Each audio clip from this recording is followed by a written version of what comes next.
रहा है। और यहाँ पर देखिए तस्वीरों में आप देख पा रहे हैं कि किस तरीके से आज भी आ रही है, पहले भी आती थी कि तमाम लोग अपने से बिछुड़ जाते हैं और जो बिछड़े लोग हैं उनको मिलवाने के लिए पुलिस यहाँ पर उनकी मदद कर रही है। जो यहाँ पर पैरामिलिट्री के जवान हैं वो भी उनकी मदद कर रहे हैं कि किस तरह से उनको मिलवाया जाए। तो ये देख सकते हैं आप कि बड़ी संख्या में लोग हैं कि जो अपनों के साथ आए। तो लगातार न्यूज़ 18 भी लोगों को जागरूक कर रहा है कि ऐसे लोगों को ही सामान देकर जाएं जो उनके घर के लोग हैं। खंभों पर नंबर होते हैं, उन नंबरों को देखकर जाएं कि किस नंबर के पास उन्हें जाना है। कोई लोकेशन को पहले अपने दिमाग में बैठा लें, फिर घाटों की तरफ जाएं, वहां पर स्नान करें। इससे उनके साथ इस तरह से भटकने की, जो परिवार के लोगों के बिछुड़ने की समस्या है वो नहीं होगी। हालांकि पुलिस स्वयं सेवी जो यहाँ पर कार्यकर्ता है, वॉलेंटियर्स हैं, वो काम करते हैं, लगातार वो लोगों को मिलाने का काम कर रहे हैं। सिविल डिफेंस है, पुलिस है, पैरामिलिट्री के लोग हैं, वो लगातार लोगों की मदद कर रहे हैं। लेकिन जैसे जैसे दिन बढ़ता जा रहा है, अपनों से बिछुड़ने वाले लोगों की संख्या लगातार और बढ़ती जा रही है। अनुपम, ये एक आपके पास राजीव के पास एक बार फिर रुक करते हैं। राजीव, बताइए आप, और साथ ही साथ ये भी बताइए कि जो लोग कुंभ क्षेत्र में आना चाहते हैं तो उसके लिए क्या तरीका है, किस तरीके से कुंभ क्षेत्र में आएंगे, कौन कौन से तरीके हैं? अगर वो रेल मार्ग से आते हैं तो किस तरीके से पहुंचे? अगर अपनी गाड़ी से कुछ लोग कुंभ क्षेत्र में पहुंचना चाहते हैं तो कहां पर आना होगा, कहां पर पार्किंग करनी होगी, फिर आगे कैसे वो कुंभ क्षेत्र तक पहुंचेंगे? देखिए अनुपम, आज जो महाकुंभ में लोग पहुंच रहे हैं उनके लिए योगी सरकार ने काफी बड़े स्तर पर इंतजाम किए हैं। जैसा कि आपने पूछा कि अगर रेलवे स्टेशन से कुंभ क्षेत्र में पहुंचना है, संगम तट पर पहुंचना है तो कैसे आएंगे, तो उसके लिए रेलवे स्टेशन पे ही शटल बस लगाई गई हैं जो कि आपको कुंभ क्षेत्र के एंट्री पॉइंट पर तक पहुंचाएंगी और उसके बाद आपको पैदल चलकर इस संगम तट पर आना होगा। जैसा कि आप देख सकते हैं कि चारों तरफ से जो यहाँ पर श्रद्धालु पहुंच रहे हैं वो संगम क्षेत्र में प्रवेश करने के बाद पैदल ही संगम तट पर पहुंच रहे हैं। इसी तरह का अरेंजमेंट बस अड्डों पर भी किया गया है, वहां पर भी बसें लगाई गई हैं। ये फ्री ऑफ कास्ट हैं, फ्री में आपको कुंभ क्षेत्र के एंट्री पॉइंट तक पहुंचाएंगे और वहां से आपको कुछ कदम पैदल चलकर संगम क्षेत्र में प्रवेश करना होगा। दूसरी तरफ जो लोग अपनी गाड़ी से आ रहे हैं उनके लिए करीब 125 पार्किंग स्थल बनाए गए हैं। पूरे शहर के आसपास एरिया में होल्डिंग एरिया बनाया गया है, वहां पर यूपीएसआरडीसी द्वारा ये होल्डिंग एरिया तैयार किया गया है। वहां पर आपको अपनी गाड़ी खड़ी करनी होगी और उसके बाद शटल बस वहां पर भी आपको मौजूद मिलेगी। उसके जरिए वो शटल बस भी आपको निर्धारित समय के अंदर बिल्कुल एक बार फिर राजीव हम आपके पास आगे आएंगे, आप बने रहिए हमारे साथ। मेनका चौधरी जो कि महाकुंभ क्षेत्र में लगातार मौजूद हैं, मेनका के पास चलते हैं। मेनका, ज्योतिषीय महत्व और साथ ही साथ पौष पूर्णिमा के महत्व के साथ साथ तमाम चीजों को आप मेहमानों के साथ जरूर जानिए। बिल्कुल, आपके सवाल को ही मैं रखती हूँ ब्रह्मांड गुरु के सामने। क्या महत्व है स्नान का, और खासकर देव स्नान की बात कर रहे हैं, अमृत स्नान, उसका क्या महत्व है, पूर्णिमा के स्नान का क्या महत्व है और दोनों में अंतर क्या है? देखिए, पूर्णिमा से सीधी बात है। पूर्णिमा अर्थात जो पूर्णता की प्राप्ति कराए वो पूर्णिमा है और यह पूर्णिमा का स्नान यानी पूर्ण स्नान माना गया है। और यहीं से आज से ही इस माघ कुंभ की या महाकुंभ की शुरुआत है, प्रारंभ है। और जब प्रारंभ अच्छा होता है, शुरुआत अच्छी होती है तो पूर्णता भी अच्छी होती है। पूर्णिमा से पूर्णिमा तक का यह पावन मेला है और स्नान का इतना आनंद है।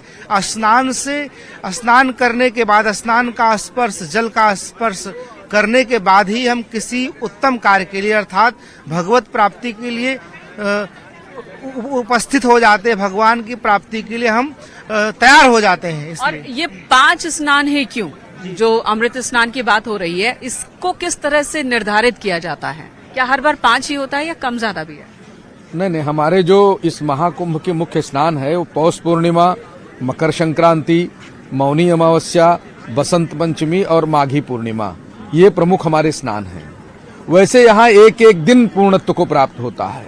पूर्णमदः पूर्णमिदं पूर्णाद पूर्णमुदीच्यते पूर्णस्य पूर्णमादाय पूर्णमेवावशिष्यते। कुंभ की नगरी में आ जाना ही, मैंने पहले ही अपने उद्बोधन में कहा था, प्रवेशेषु प्रयागे पापम नृयति तत्क्षणम। प्रयागराज की सीमा पर यानी प्रयाग मंडल में बहिर्वेदी के क्षेत्र में जैसे ही आप आते हैं, मेनका जी 5 योजन का क्षेत्र प्रयाग मंडल में है। मत्स्य पुराण के अनुसार, पद्म पुराण के अनुसार, कूर्म पुराण के अनुसार, बृहन्नारदीय पुराण के अनुसार, इन सभी पुराणों में जो परिमापीय वर्णन है बहिर्वेदी का वो 5 योजन का है। और उस 5 इसी बीच अपने दर्शकों को ये तैयारी भी दिखाओ। ये आप लोगों का रेला देखिए। कैमरा पर्सन अनिल से मैं रिक्वेस्ट करूंगी कि दिखाएं कैसे बड़ी संख्या में लोग लगातार आ रहे हैं और उसके बावजूद आपके पूरे मेला क्षेत्र में गंदगी कहीं नहीं दिखेगी। सुबह से न जाने कितनी बार मैंने देखा कि झाड़ू इसी तरह से लगाई जा रही है। कहीं पर कागज का एक छोटा सा टुकड़ा भी गिर रहा है तो उसे तुरंत के तुरंत हटाने के लिए यहाँ पर लोग मौजूद हैं ताकि गंदगी कहीं ना रहे। और यही वजह कि बड़ी तादाद में लोग जो दूर दूर से आ रहे हैं उन्हें भी इस बात का एहसास हो रहा है कि साफ सुथरा कुंभ। आप लोग कहाँ से आए? बहराइच से आए हैं। ये बताइए कैसा लग रहा है? इधर है कैमरा। महाकुंभ में आने के बाद जो है मन प्रसन्न हो जा रहा है। हाँ। प्रयागराज साफ सफाई है अच्छी? बिल्कुल। प्रयागराज के जो महापौर हैं मैं उनको बहुत बहुत धन्यवाद दे रहा हूँ। प्रदेश के मुखिया जो हैं आदरणीय योगी आदित्यनाथ जी महाराज जो आपने तो अपने माथे पर राम राधे सब कुछ लिखवा सब कुछ होना चाहिए। सभी में रंग जाएगा तब तो सनातन रहेगा। उसमें क्या है? जब सब सनातन रंग जाएगा तब सनातन रहेगा। हर हर गंगे हो जाए। हर हर गंगे। हर हर गंगे। इधर आओ जरा। क्या नाम है आपका? आपका नाम क्या है? नाम बताइए। सूर्यांश। देखिए सूर्यांश है और पूर्णिमा पे स्नान के लिए आए। सूर्यांश आपने स्नान किया? हाँ। ठंड नहीं लगी आपको? नहीं। अच्छा घर पे भी आप कर लेते हो इतने प्यार से स्नान? इधर आना, इधर कैमरा है, सभी आपको देख रहे हैं। आप घर पे स्नान करते हो? हाँ। अच्छा ठंड नहीं लगती है? नहीं। अच्छा यहाँ मजा आया? हाँ। किसके साथ आए हो? पापा, मम्मी, मामा, पूरी फैमिली आई है? मामी। अच्छा पूरी फैमिली आई है, मस्ती हो रही है। और आप साथ में? हम साथ में ही है। कैसा लग रहा है इंतजाम? बहुत अच्छा है, बहुत अच्छा इंतजाम है। देखिए ये लोगों का रेला इतना ज्यादा है अनुपम कि इनसे बात किए बगैर कई बार होता है कि रोका नहीं जा पाता है खुद को। और यहाँ जब से हम बैठे हुए हैं हमारे मेहमान मौजूद हैं और इनकी बातों को सुनने के लिए भी तमाम लोग जो आ जा रहे हैं वो रुक जा रहे हैं क्योंकि बातें ही इतनी खूबसूरत हो रही है, चर्चा इतनी खूबसूरत हो रही है कि ये सभी रुक जा रहे हैं। तो मैंने सोचा इनसे भी थोड़ी बात हो जाए। आप अपनी बात पूरी कीजिए। हम लोग चर्चा कर रहे थे प्रयाग की सीमा में प्रविष्ट होते ही पग पग पर अश्वमेध यज्ञ का फल प्राप्त होता है। पग पग पर ये शास्त्र सम्मत है। हाँ। महाकुंभ की परंपरा या अर्धकुंभ की परंपरा हाँ। ये शास्त्र सम्मत है और खगोलीय घटनाओं पर आधारित है। हाँ। विज्ञान की घटनाओं पर आधारित। अच्छा एक सवाल और, क्या अर्धकुंभ, कुंभ, महाकुंभ इसमें भी कोई अंतर है क्या स्नान का? देखिए अर्धकुंभ में सौर मंडल में जो गतिविधियां होती है नक्षत्रों की, जैसे ग्रहों का राजा सूर्य है और नक्षत्रों का राजा चंद्रमा है और तीर्थों का राजा कौन है? प्रयाग है। मैंने अपने उद्बोधन के प्रारंभ में कहा था कि माघे वृष गते जीवे, जीव यानी बृहस्पति माघ के महीने में माघे वृष राशि पर जब प्रवेश करते हैं। कब? माघ के महीने में। माघे वृष गते जीवे मकरे चंद्र भास्करौ, और मकर राशि पर सूर्य चंद्रमा जाते हैं अमावस्या, और अमावस्या की तिथि होती है कुंभाख्य तीर्थनाय के, तब यहाँ महाकुंभ। और महाकुंभ इसलिए है कि 12 के गुणनफल में 144 वर्षों बाद ये पर्व आया है। अब प्रत्येक 12 वर्ष हमारे यहाँ महाकुंभ या कुंभ कह लीजिए होता है। अब हमारी उत्तर प्रदेश की लोकप्रिय सरकार ने सनातन धर्म के प्रचार और प्रसार में अर्धकुंभ को कुंभ और 12 वर्ष पर होने वाले कुंभ स्नान को महाकुंभ का स्वरूप दे दिया है। अब ब्रह्मांड गुरु जी, अखाड़ों को लेकर के बहुत सारे लोगों के मन में भ्रांतियां भी है कि अखाड़े के लोग बहुत ही ज्यादा कठोर होते हैं और लोगों से बातचीत नहीं करते हैं, उनकी बहुत रहस्यमय जिंदगी है, तो ऐसा बना कर रखा गया है ये क्या है? नहीं, अखाड़े के लोग बहुत ही रहस्यपूर्ण भी हैं। देखिए दोनों बातें हैं। वहाँ संत हैं और संत सृष्टि का सर्वोच्च वह जातक होते हैं जो भगवान से बहुत ज्यादा संबंधित होते हैं। अपने संसार को छोड़कर के परमात्मा से उनका संबंध होता है। दूसरी तरफ सरल संत भी होते हैं जो सहजता से समाज के बीच में जाते हैं। बहुत ऐसे हमारे संत हैं जो समाज में जाते ही नहीं है। तो अखाड़ा मतलब कि बहुत तरह के वहाँ संत साधक सिद्ध तपस्वी रहते हैं।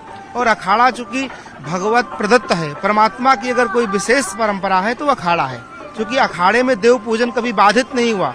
आपने देखा होगा कि बीच में मठ मंदिर तोड़े गए। अच्छा, इन दिनों बड़ी संख्या में विदेशी लोग भी अखाड़ों से जुड़ रहे हैं, उन्हें भी महामंडलेश्वर की उपाधि दी जा रही है, पट्टाभिषेक हो रहा है, तो इससे सनातन को कोई फायदा है? किस तरह का फायदा है? देखिए, जब तक हम पूरी दुनिया में नहीं जाएंगे, दुनिया में हमारे सनातन का प्रचार प्रसार नहीं होगा, तब तक लोग जानेंगे नहीं। देखिए, हमारे पूर्वाचार्यों ने कोई प्रचार नहीं किया, सिर्फ अपनी साधना किए और आने वाले साधकों की समस्या सुन के उनकी कल्याण के मार्ग को प्रशस्त किए। लेकिन वर्तमान का जो युग है, यह प्रचार का युग है, प्रसार का युग है। अगर हम अच्छी बातें लोगों को नहीं बताएंगे तो लोग बुरी आदतों को पकड़ लेंगे। और सनातन ही एक ऐसी संस्था है, सनातन ही एक ऐसा विचार है जो जगत कल्याण और जगत के निर्माण की बात करता है। आप कई सारे कुंभ आए होंगे, पहले और अब में क्या अंतर दिख रहा है? देखिए, पहले अब में यही है कि इस कुंभ का प्रचार प्रसार बहुत तीव्रता से हुआ है, पूरे देश में इसका प्रचार किया जा रहा है। सरकार इसके लिए बहुत उत्साहित है, उत्सुक है, और सरकार के लोग हर प्रकार से यहाँ सक्षम भी हैं। इस कुंभ को और बड़ा बनाया गया है। राजीव और सर्वेश, आप भी लगातार बने रहें। महाराज इधर जाने माने संत स्वामी अभिषेक ब्रह्मचारी भी